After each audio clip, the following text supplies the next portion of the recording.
Hello everyone, how's everyone doing today? Hope everyone is good. My name is Annabel and I'm here today to talk about how to optimize my work, how I've been able to optimize my workflow while living with a chronic condition, or rather how living with a chronic condition has helped me optimize my workflow.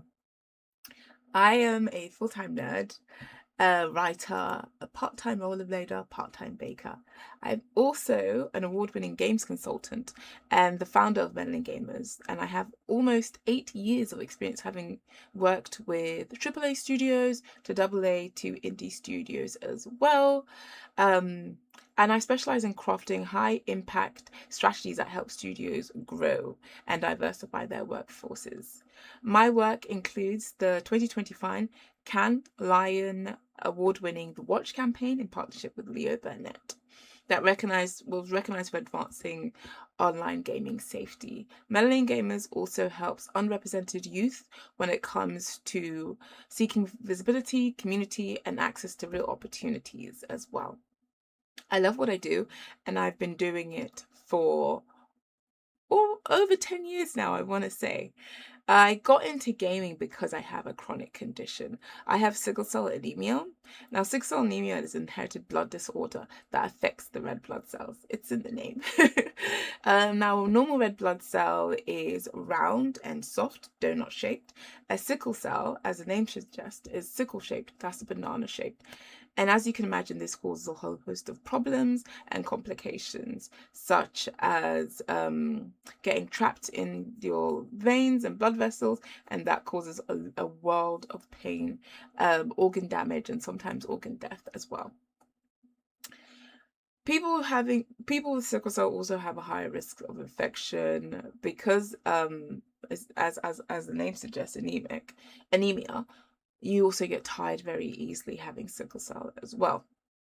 When people ask me how do I separate having sickle cell, when I really break down to them what sickle cell is, and they're like, well, how have you run a company? How did you create a company? Why did you create a company? And how do I separate having sickle cell with the work that I do? I tell them that I do not separate it. I can't anyway. Sickle cell is interwoven into my DNA. Literally and figuratively speaking, it's interwoven into everything I do, every decision that I make. It's right there alongside me. They are one and they are working together. And having to deal with a body that is sometimes unpredictable, unreliable, you have to come up with strategies that help you deal with this, and also to reclaim your autonomy as well.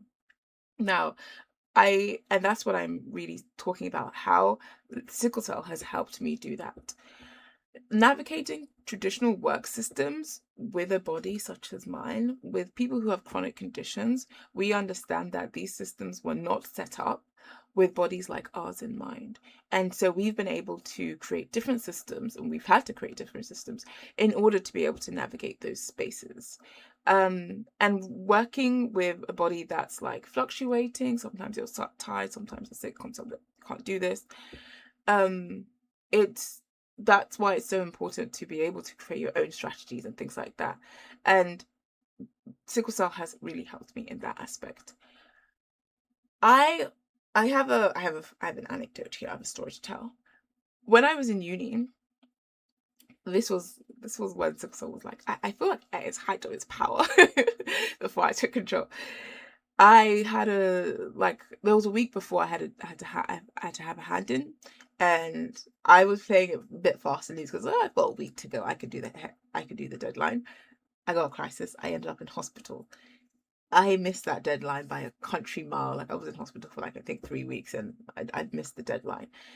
And so what I said to myself then, that I never want to miss a deadline again. And I've never missed a deadline. I came up with what I call an alternative deadline, my own deadline. So for example, if the deadline is on Friday, in my head the deadline is Wednesday. Friday is not the word. I'm handing it on Wednesday. But really, I give myself like at least minimum like 4 days, like I give I like a buffer of like a week to hand something in, to do something, because I know my body, and I know that leaving it to the wire also what I didn't know then that I know now is stress is one of the biggest triggers of sickle cell, and that would wind me up in hospital. So leaving things till last minute, I'm like, oh, why am I always getting sick when I'm leaving things till last minute? Because I'm getting stressed. So it was just like one was doing the other, and I was always getting sick, and I was always leaving things. So I was like, that does not happen anymore. If you can help it, of course. Do not leave anything. Sickle cell taught me not to leave anything to the very last minute, to come up with what I like to do is my alternative deadline. So even when I put it in my calendar, when I see the deadline, my brain says this is the real deadline. And then I put that in my calendar and I work as if that is the real deadline. And so that's one of the things that I've been able to do when it comes to streamlining the process of work as well. Having a chronic condition, being anemic, your energy is finite. Like, your energy is this much as compared to other people. And I don't like to even say that. I don't like as compared to, like, we're just talking about you and your energy and having a chronic condition, and this is how much you're working with. And it doesn't matter if people are working double or less or whatever. Just, this is you and your body, and this is how you and your body work. And understanding that you and your body are one, and then you go from there. It's taught me that not everything is a priority, and not everything is urgent, like high importance. You know, when you get those emails like high importance, I'm like, is everything high importance? You know, there's a saying that I like to live by is pick a rest day, or your body will pick it for you. And when your body will pick the absolute worst day for you, so you should pick it. Because when your body picks it for you, you're not going to be happy about that. And so sickle cell has helped me with identifying what's actually a priority, what's actually high importance, and then work from there. So I love Notion. This is not a Notion plug, but I love to work with Notion. And so every week I kind of do like, these are the things that I have to do. And this is like urgent. This is kind of urgent. This is okay. This is, if I don't get it done this week, it's not the end of the world. And so I have it stacked like that. So what's very, very important, and be really hypercritical about what is actually important. Not everything is going into, so the high importance, there should just be 3 things. Because not everything belongs in that column. And if you got sick, like, this is what happened to me. We were supposed to do a panel at Comic-Con, Melon Gamers. We did the panel, I just wasn't part of it because I got sick before.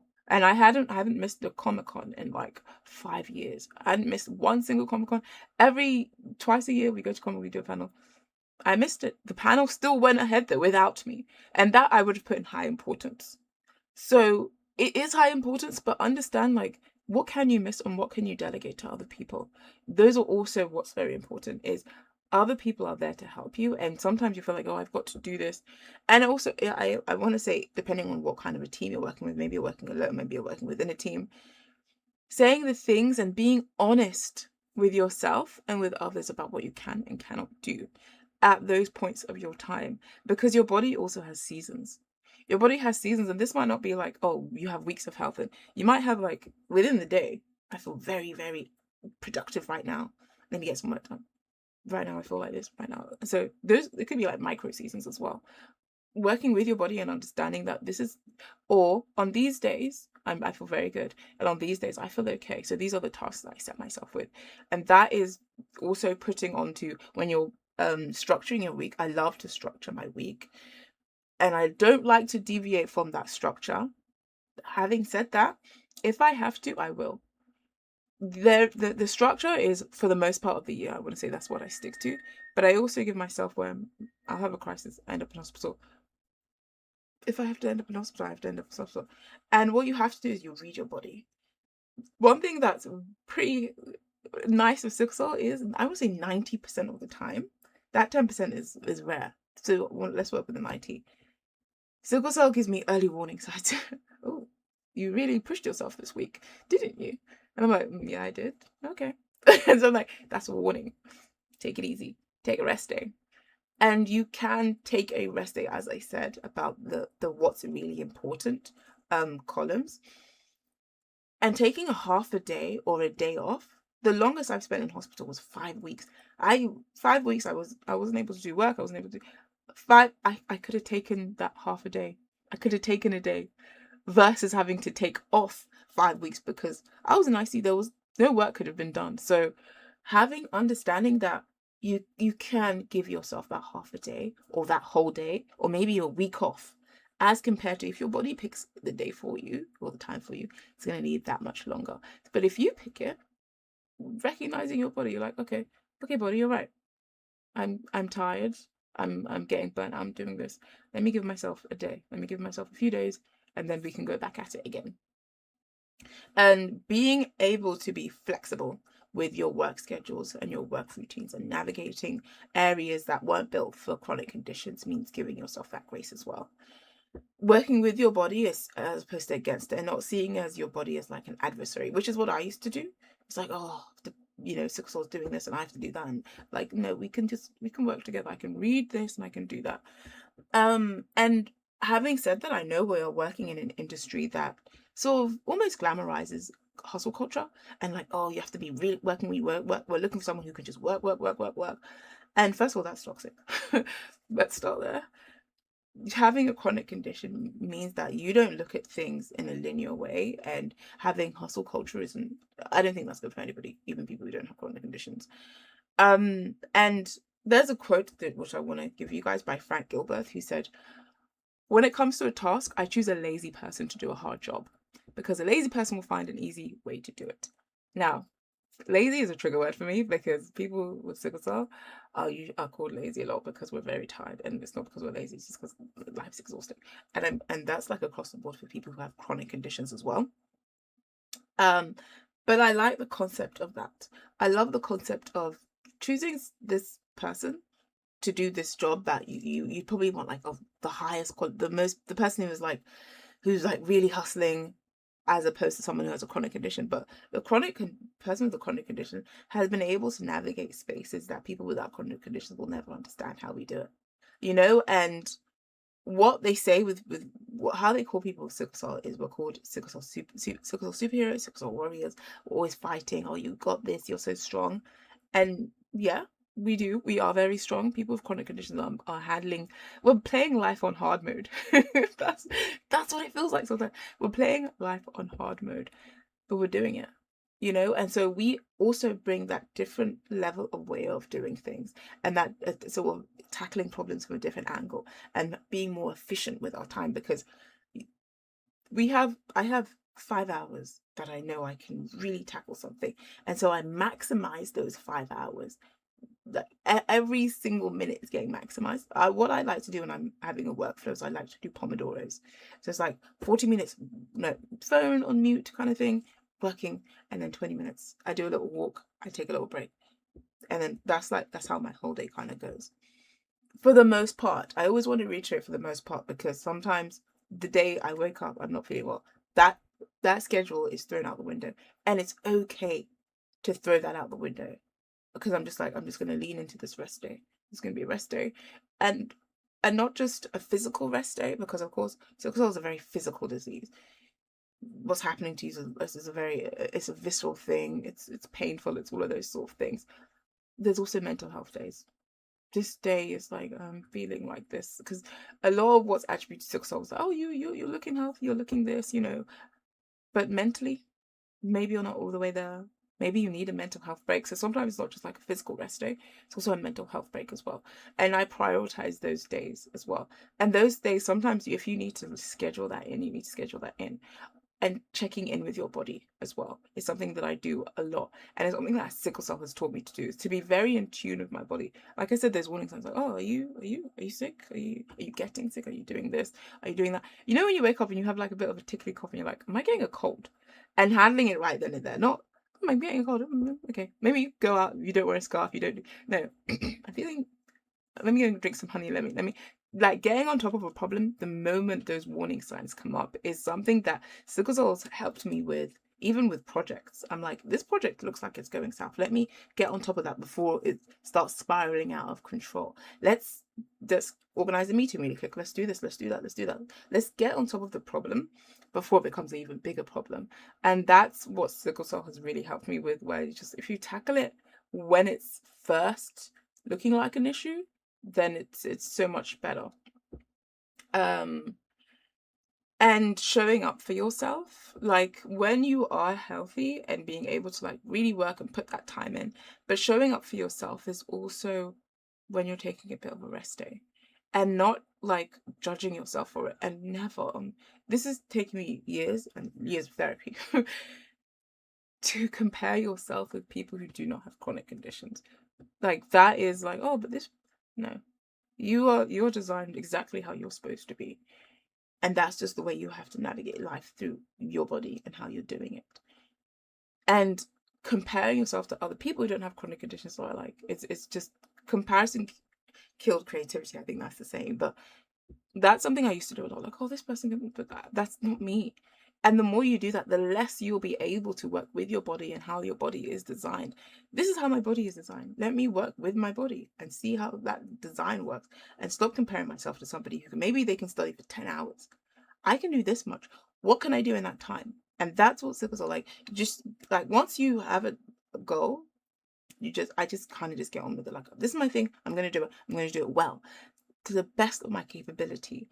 And what I have a saying, which I made up myself, is maybe I heard it somewhere, but anyway, a dream deferred is not a dream denied. You know, when you're working and you're just like, oh, this is taking me longer, but you're gonna still do it. And that's something that I say to a lot of people, that you still did it. Like, I get really shy when I'm public speaking. I feel sometimes a bit, I'm in my room, so I'm a bit better, but I'm like, oh, but I still did it. You know, it's you still did it. You still went out there. I was really shy when I was doing it, but you did it. But you did it. The thing is, just do it. Like, just do it shy, do it scared, do it this, do it that. Do it like, oh, I'm not feeling 100%. Okay, if you're not feeling 100%, you actually genuinely can't do it, then don't do it. But if you can do it, you know? And I just want to round this off by saying that you've been given a body that's a bit different. Not worse, but different. Different. Not better, not worse, not this, not that. Just different. And that different, as much as sickle cell has taken, it's taken things from you. And it has. Like, there's no two ways about it. I'm not going to sugarcoat, like, oh, like, sickle cell has taken loads of different experiences and taken this from that, taking this from that. It's given me things as well. And I like to focus on the things that it's given me, because it feels greater, it feels grander, because I know the things it's taken away from me. But I like to focus on, because I would never have been a gamer if it wasn't for sickle cell. I wouldn't have had all that free time to playing games and doing that. I'm like, oh, I really like it here. I like stories. I like this. I like that. Like, I would never become a reader. I wouldn't become a writer. Sickle cell gave me that, and forever I will be thankful for it giving me that outlet and that creativity and that spark, and letting me meet some really amazing people, let me create this really cool company. I wouldn't have gotten that. I most likely would never have gotten that if it wasn't for sickle cell. So sometimes being different, you also have to, is something to be celebrated. Celebrate the differences. Not better, not worse, just different. And different is amazing and cool. And what marks all of us as humans. You know, we're having human experiences here. And I think that is something that is worth preserving. So yeah. Thank you so much for listening to this talk, and a huge thanks to Many Cats for putting this on. This is wonderful. And again, I want to say that gaming helped save my life, and having a disability or chronic condition is something that I wear with honor and pride, and I'm hoping that everyone else also does that, or gets to a place that they can see their condition as something that is to be celebrated as well. Yeah, so thanks again to Many Cats. I really appreciate you guys for putting this on, because things like this are necessary and needed. It's been great speaking to you all. Thank you. Bye.